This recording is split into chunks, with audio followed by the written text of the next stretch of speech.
Salut, c'est Raphaël Oma. Bienvenue dans Le Smoothie, votre podcast de préparation mentale. Je vous donne rendez-vous chaque mercredi pour partager ensemble un smoothie et voir quels sont les ingrédients nous permettant d'améliorer notre bien-être et nos performances. Belle écoute.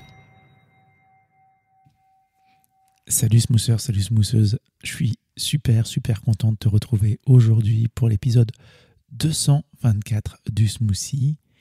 Et si tu faisais une pause? Alors je sais que c'est un peu bizarre peut-être de se dire ça en septembre, début septembre, parce que peut-être que comme moi tu as pu prendre une période de vacances, une période de pause, et finalement, on va voir que la pause est utile, on va voir qu'il y a différents types de pauses, et me concernant, en tout cas concernant le smoothie, c'est vrai qu'on a fait une belle pause cet été, et c'est aussi cette pause qui me permet de retrouver peut-être de nouvelles idées, de prendre un peu plus de recul et de retrouver davantage d'envie. Donc on va parler de ça, des grandes pauses, des petites pauses, et puis on va voir que ça peut être aussi un moyen de se réapproprier notre rythme dans un mode de vie qui va assez vite, hein. Je ne sais pas si 2025-2026 ira moins vite que l'année précédente. Alors tout d'abord, pourquoi est-ce qu'on résiste à faire des pauses? Et je le sais aussi, je m'en rends beaucoup plus compte depuis que je suis à mon compte. Alors c'est sûr que ça commence à faire, puisque je suis complètement à mon compte depuis 2018. Mais je me rappelle très bien de la période où j'étais aussi enseignant. Et forcément, j'avais peut-être plus de facilité à prendre mes périodes de vacances quand j'étais enseignant que maintenant que je suis entrepreneur. Alors pourquoi est-ce que c'est dur de prendre une pause? Déjà, je pense, j'ai essayé de réfléchir un petit peu à ça, mais déjà qu'on a une grosse croyance sur la productivité, c'est-à-dire que pour être bon, pour bien produire, il faut bosser beaucoup, il faut bosser de manière continue, et j'ai parfois encore des entrepreneurs qui me disent « mais moi Raph, je fais des semaines à 70, 80 et parfois des pics à 100 heures de boulot dans la semaine », parfois avec dépit, mais parfois avec presque une certaine fierté. Et donc, on va avoir comme ça un modèle culturel qui va valoriser la performance visible, le boulot. Moi, je bosse, je fais 1, 2, 3, 4 dossiers en même temps, je lâche pas le truc, etc. Je pense aussi qu'on peut avoir une peur d'être vu comme quelqu'un de faible, comme quelqu'un de feignant. Voilà, j'ai besoin de prendre une pause. C'est même pas vu comme une envie, mais un besoin. Ouais, il doit se reposer, il doit faire une pause, et donc on peut être vu un peu comme une personne un peu faible. Donc voilà pour moi 2 raisons principales sur nos résistances à la pause. Et encore une fois, pour autant, cette pause, elle peut être un outil de performance vraiment et de santé mentale. Alors, bien entendu, il y a différents types de pauses. Les grandes vacances, l'été, voilà, on dit souvent chez nous que du 14 juillet au 15 août, on est un peu tous en vacances, que la France est en pause, que les chantiers n'avancent pas, etc., etc.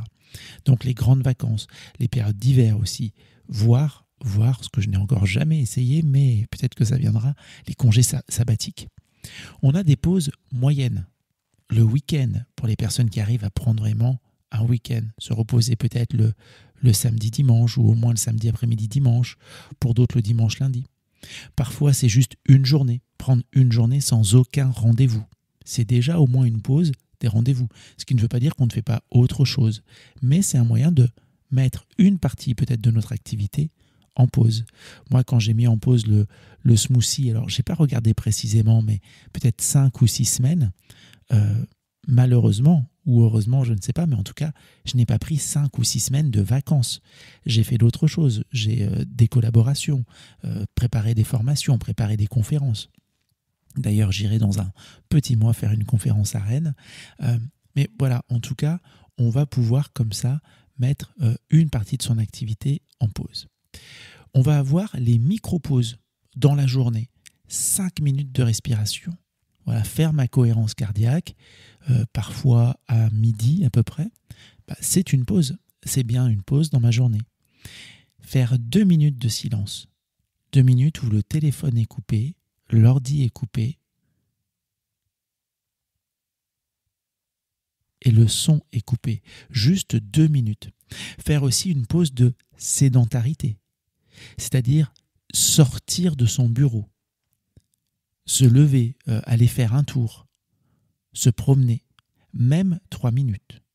Et puis bien entendu, une autre pause qu'on peut avoir tendance à oublier, c'est la nuit de sommeil, en tout cas pour les personnes qui travaillent de jour. Mais c'est le sommeil, sans doute la pause la plus essentielle, celle dont on ne peut pas se passer bien longtemps. Je voudrais aussi qu'on voit, au-delà des différentes durées finalement de pause, voir aussi les différents bénéfices de la pause. Déjà, faire une pause, ça peut être un moyen de récupérer physiquement. Ça peut être un moyen de réduire notre stress. Ça peut être un moyen de nous prémunir de certains risques, type le risque de burn-out. Donc une récupération qui est physique, mais qui est aussi mentale. La pause, c'est aussi un moyen de réguler mes émotions, de mieux traiter certaines informations en ayant pris un peu de recul, de revenir dessus une fois reposé. Il y a aussi un élément auquel moi je suis très sensible avec la pause, vraiment très sensible, et j'en parlais encore la semaine dernière avec une entrepreneur, ça va être la stimulation de la créativité. Je le dis souvent en rigolant, souvent avec le sourire plus qu'en rigolant, mais tout est relatif, peu importe, mais je dis parfois que les footings m'ont rendu riche. Alors on peut se poser la question, c'est quoi être riche en fait, peu importe. Ce que je veux juste dire quand je dis ça, en tant qu'entrepreneur, en tant que préparateur mental, c'est qu'il y a un nombre incalculable de fois où je bossais dans la journée, puis je vais faire une pause, je vais faire un footing, ça peut être dans l'après-midi, ça peut être en tout début d'après-midi parce que j'ai pas forcément beaucoup déjeuné, voire pas déjeuné encore à ce moment-là, ça peut être en fin d'après-midi, mais bon bref, c'est pas le plus important, mais il y a un nombre de fois incalculable où en allant faire un footing, j'ai trouvé une idée ou, entre guillemets, une solution. J'avais un problème, j'avais une problématique, ça faisait 3 heures que je bossais dessus, et là, dans les bois, en faisant mon footing, l'idée arrive, l'idée jaillit. Et donc, cette stimulation de la créativité, on l'appelle le Default Mode Network.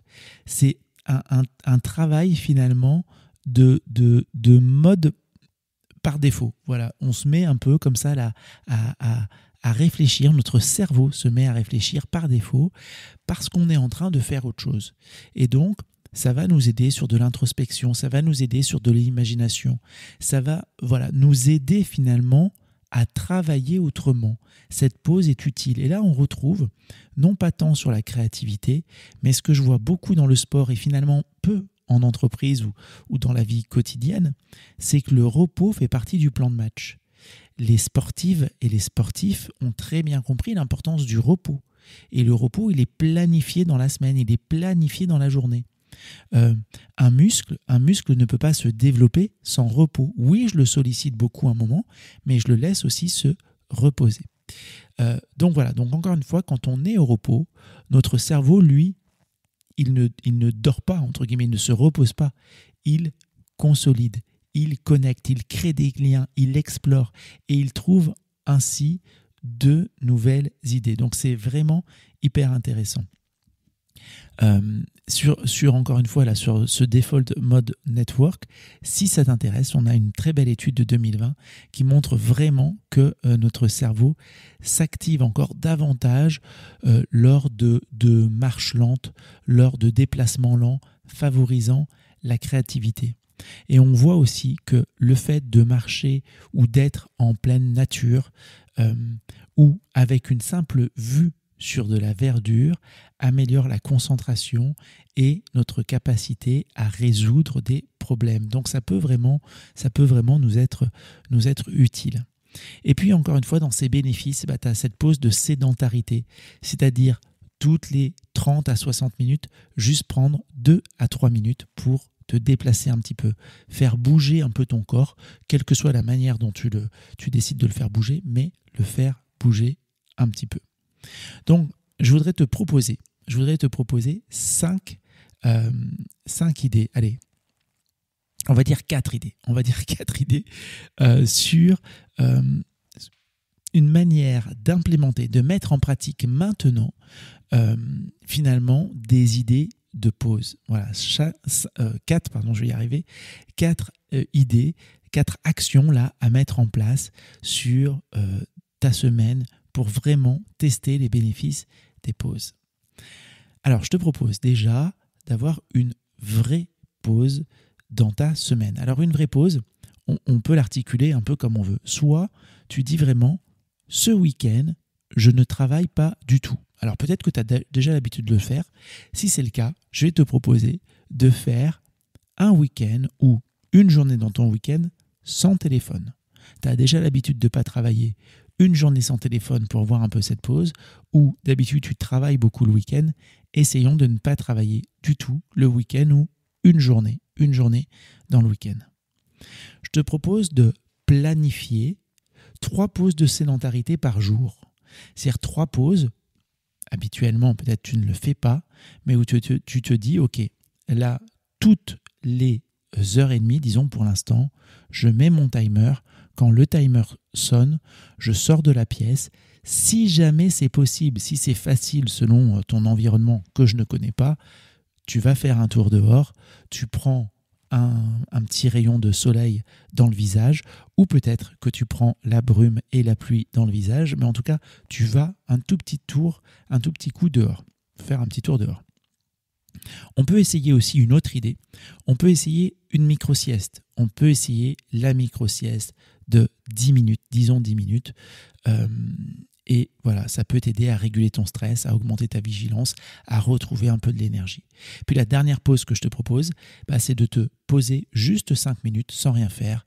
Tu es posé, tu respires, tu peux utiliser si tu veux ton Zenspire et tu te mets bien, comme dirait l'autre.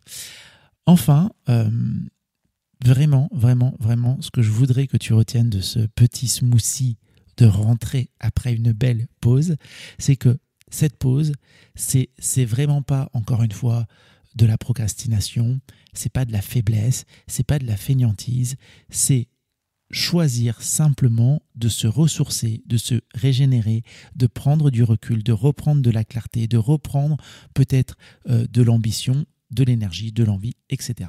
D'accord ? Et si jamais tu veux poursuivre la réflexion un peu, et moi les réflexions que j'ai pu avoir pendant l'été, je te donne déjà rendez-vous la semaine prochaine où on va parler de l'importance de se prioriser. Non pas par égoïsme, mais on va dire par écologie, par nécessité, écologie personnelle. Voilà, j'espère vraiment que ce 224e épisode du Smoothie t'a plu. N'hésite pas à m'envoyer un petit mail à contact@raphaeloma.com. N'hésite pas à partager cet épisode. Forcément, ça me donne aussi de l'énergie, ça me donnera de la clarté. Et n'hésite pas d'ailleurs, si tu as des sujets qui t'intéressent, à me le dire, soit sur Insta, LinkedIn ou par mail. À très bientôt, salut. Merci d'avoir écouté cet épisode jusqu'au bout. Ce smoothie vous a plu? Alors partagez-le avec des proches ou mettez-nous la note de 5 étoiles sur votre plateforme d'écoute. Et si vous le souhaitez, poursuivons la dégustation de smoothie ou échangeons sur les réseaux. Je serai ravi d'avoir vos retours et vos questions.